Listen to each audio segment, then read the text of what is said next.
Breaking news that has sent shockwaves through the entire royal world. Because Diana's legacy is now at the center of a storm so explosive, it threatens to reopen wounds that were never truly healed. Reports are claiming that Diana's own brother, Charles Spencer, has finally broken his silence about Meghan Markle. And what he allegedly said behind closed doors has left Prince Harry completely blindsided. For years, Spencer stayed in the shadows, guarding Diana's memory like a sealed vault that no one, not Netflix, not publishers, not even royal insiders, could unlock. But now something has changed, something that has pushed him to speak out in a way no one expected. And according to explosive insider whispers, his words were not gentle. They were not diplomatic. They were sharp, direct, and emotionally charged in a way that immediately shifted the entire narrative surrounding Harry and Meghan. But here's where it gets even more shocking. Because whatever Spencer allegedly revealed didn't just challenge Meghan's public image, it reportedly questioned the entire foundation of how Diana's legacy has been used, interpreted, and possibly rebranded over the years. And Harry, the man who thought he understood every angle of his mother's story, may have just realized he never saw this coming. But what exactly did Diana's brother say? And why is the entire royal establishment now suddenly on edge, as if a much bigger storm is about to break loose? Stay with this story because what comes next changes everything you think you know. To understand why this moment is exploding across the royal world, you have to go back long before the headlines, before the documentaries, before the Netflix deals, back to the emotional center of it all, Princess Diana. Because Diana was never just a royal figure. She became something far bigger. A symbol of heartbreak, rebellion, vulnerability, and tragedy that the entire world still refuses to forget. Even decades after her death, her name still carries emotional weight strong enough to shake kingdoms and split families. And at the heart of that legacy stands one man who has quietly guarded it for years, Charles Spencer, her younger brother. A man who witnessed the rise and collapse of his sister's life from a front-row seat no one else could ever truly understand. After Diana's tragic death, Spencer stepped into a role he never asked for, the protector of her memory. While the world consumed images, documentaries, and headlines, he held something far more private, her real story, her personal space, and the parts of her life that never made it to television screens. And over the years, that responsibility turned him into something almost untouchable in royal discussions. Because unlike the media, unlike commentators, unlike even palace voices, Spencer had direct emotional ownership of the woman the world still mourns. But everything changed when Meghan Markle entered the royal narrative. From the very beginning, Meghan was compared to Diana. Every appearance, every emotional interview, every public struggle was immediately measured against the ghost of the people's princess. And for the public, that comparison became addictive, almost irresistible. Harry's marriage only intensified it. Suddenly, Diana's story was no longer just history. It was being referenced, echoed, and emotionally mirrored in real time. And behind the scenes, tensions reportedly began to build. Because according to insiders, Charles Spencer watched this growing narrative with increasing discomfort. Not anger at first, but concern. Concern that Diana's legacy was being pulled into a modern storyline it was never meant to serve. At the same time, Harry and Meghan were building their own global identity through interviews, documentaries, and public revelations that positioned them as survivors of intense royal pressure. And while the world debated who was right or wrong, something deeper was forming beneath the surface. A quiet collision between memory, legacy, and modern storytelling. Because Diana's name was no longer just history, it had become currency. Emotionally powerful, globally recognized, and endlessly referenced in every new chapter of royal drama. And now, according to whispers emerging from multiple directions, Charles Spencer is no longer staying silent in the background. Something has pushed him to speak, something tied directly to Meghan, Harry, and the ongoing battle over Diana's narrative. But no one expected the form his reaction would take, or how sharply it would cut into the heart of this already fragile royal divide. And what happened next didn't just reopen old tensions. It reportedly ignited a reaction that Harry himself never saw coming. It started, according to leaked whispers circulating through royal-adjacent circles, with a private exchange that was never meant to become public. A closed-door moment that instantly changed the temperature of this entire situation. Charles Spencer, the man who has spent years carefully controlling access to Diana's legacy, was reportedly presented with a new wave of proposals, commentary, and media concepts involving Meghan Markle and Prince Harry. But one pitch, in particular, is said to have triggered an immediate reaction. Not just rejection but disbelief. Inside sources claim the proposal attempted to position Meghan as a modern emotional continuation of Diana's journey, using carefully structured narrative parallels designed to draw a direct symbolic line between the two women. And more importantly, it allegedly sought deeper access to Diana's most private legacy materials, something Spencer has guarded more fiercely than anything else in his life. The reaction, according to those same whispers, was instant and brutally simple. Absolutely not. But what followed next is what turned a refusal into a full-scale royal shockwave. Because instead of quietly declining like he has done for years, Spencer allegedly went further, questioning the entire premise of the request itself. Not just the documentary, but the idea of using Diana's personal history as a narrative bridge for modern storytelling at all. And that is where things reportedly became tense. Within hours, fragments of his alleged reaction began circulating through industry conversations, and one phrase kept repeating itself in different forms across different reports. "This is not how her story is used." But the real twist didn't come from the refusal. It came from what insiders claim was attached to it. A warning. A clear, emotionally charged message suggesting that any attempt to reframe Diana's private life without absolute restraint or consent would be met with firm resistance going forward. And suddenly, the conversation wasn't just about Meghan anymore. It was about control. Who has the right to interpret Diana's legacy, and who does not? Because while Harry may have believed he understood the emotional connection between his mother's story and his own life, this moment reportedly revealed something far more complicated. That Diana's legacy is not a shared narrative. It is a protected one. And the most shocking part? Sources claim Harry was not directly informed of the full intensity of Spencer's response at first, meaning what reached him later felt less like a conversation, and more like a sudden emotional wall dropping between him and his mother's memory. And just when it seemed like the situation couldn't escalate further, the reaction began to spread beyond private circles, and into a much bigger storm that no one was prepared for. By the time the first fragments of Spencer's alleged reaction began circulating, the story had already escaped the room it was born in. And once that happened, it stopped being a private refusal and turned into something far more dangerous. A narrative war. Because now different versions of the same moment were spreading through media corridors, each one more intense than the last. Some described it as a firm rejection. Others called it a complete shutdown, and a few even claimed Spencer didn't just decline the proposal.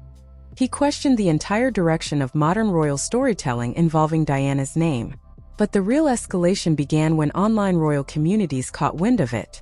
Within hours, social media platforms lit up with explosive debates. Hashtags referencing Diana, Meghan, and Harry began trending, as users split into two emotional camps: those defending Meghan's right to tell interconnected royal narratives, and those insisting Diana's memory should remain untouched by modern media expansion. And then came the fake leaks that pushed everything further out of control. Anonymous accounts began posting alleged insider summaries of Spencer's stance, claiming he believed Diana's legacy was being commercially reinterpreted beyond recognition. Other posts pushed back, arguing that Diana herself would have supported storytelling that kept her voice and struggles alive for future generations. Neither side could be verified, but both spread like wildfire. And then came the second shockwave. A fabricated internal industry reaction thread began circulating, claiming that Netflix executives were surprised by the level of resistance from Diana's estate side.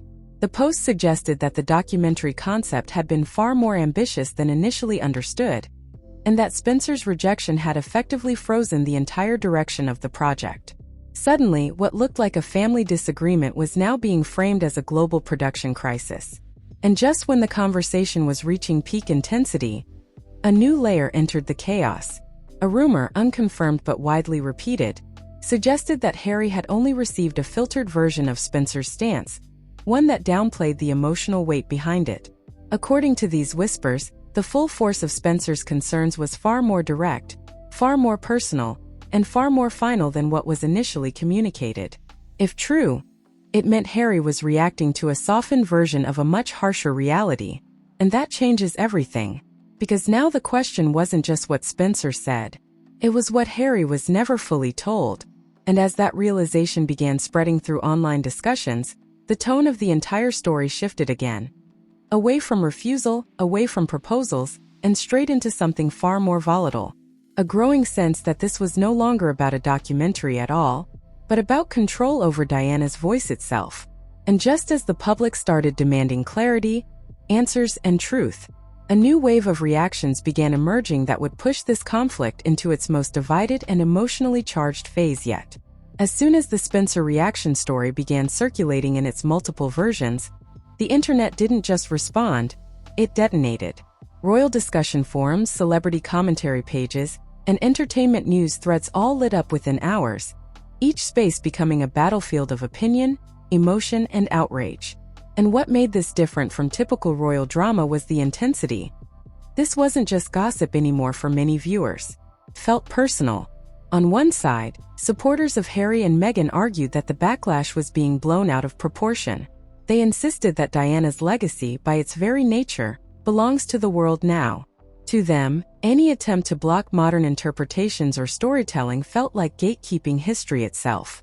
Some even went as far as saying Diana would have wanted her story to evolve, to be retold through new voices and new perspectives.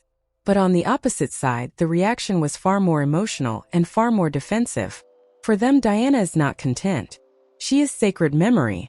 And the idea of integrating her personal life into modern streaming narratives, especially ones involving comparisons or symbolic parallels, felt deeply uncomfortable. Many argued that her life was already lived under the harshest possible public scrutiny, and that her private world deserved permanent protection. And in between those two extremes, the conversation turned chaotic. Celebrity commentators began weighing in with cautious, carefully worded statements that avoided taking sides, but acknowledged the sensitivity of the issue. Royal analysts suggested that any involvement of private archives or personal materials would inevitably trigger ethical debates. Meanwhile, entertainment journalists focused on one thing only: the scale of attention this story was generating. Because regardless of opinion, everyone agreed on one fact. This was massive. Social media amplified it further. Fake screenshots of internal streaming discussions spread rapidly, claiming that executives were reconsidering narrative direction after Spencer's alleged response. Other posts suggested that alternative concepts were already being drafted to move forward, without sensitive archival material. None of it confirmed, none of it verified, but all of it believed. And that belief fueled division. Fan communities split into aggressive camps, with arguments escalating into full threads of emotional back and forth debates about legacy, ownership, and respect. Some users accused Meghan of being unfairly targeted once again, in a pattern of recycled criticism. Others insisted that the issue had nothing to do with her personally, but everything to do with how Diana's memory was being positioned in modern storytelling frameworks. Even neutral observers found themselves pulled into the intensity, because at the center of it all was a question no one could easily answer. Who gets to define Diana now? Her sons? Her brother? The public? Or the media machine that continues to reshape royal narratives in real time? And just as the debate reached its most emotionally charged point, something unexpected happened. A new claim surfaced online, one that didn't just add fuel to the fire, but completely shifted the direction of the entire conversation. And what it suggested was so explosive, it made everything that came before feel like only the beginning. Just when the online storm seemed like it had reached its peak, a new claim emerged that changed the emotional direction of the entire story in an instant. This time, it wasn't a vague rumor or an anonymous thread.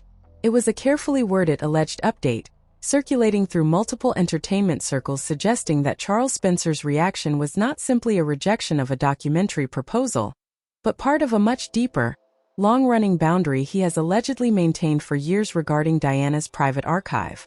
And according to these whispers, that boundary has a very specific reason behind it. Because insiders claim Spencer has never fully recovered from the emotional consequences of how Diana's most vulnerable moments were once exposed during her lifetime.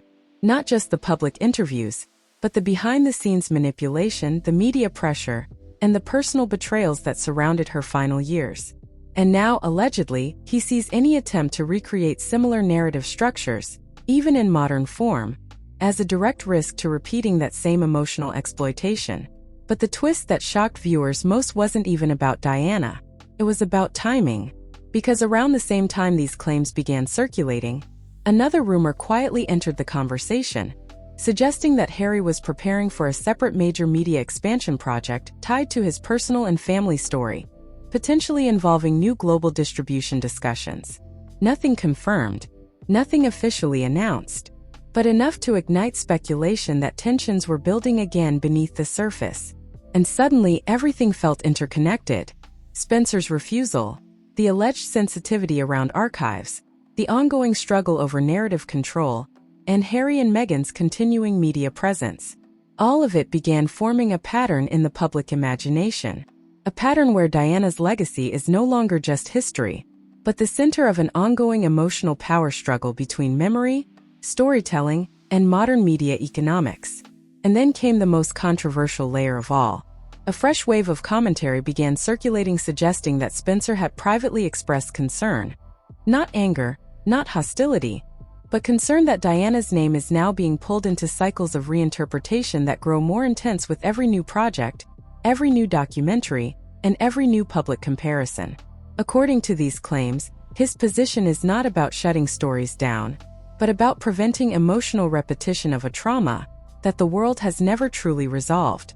And that idea alone split audiences all over again, because to some it sounded like protection, but to others it sounded like control. And that is where the story becomes truly unstable.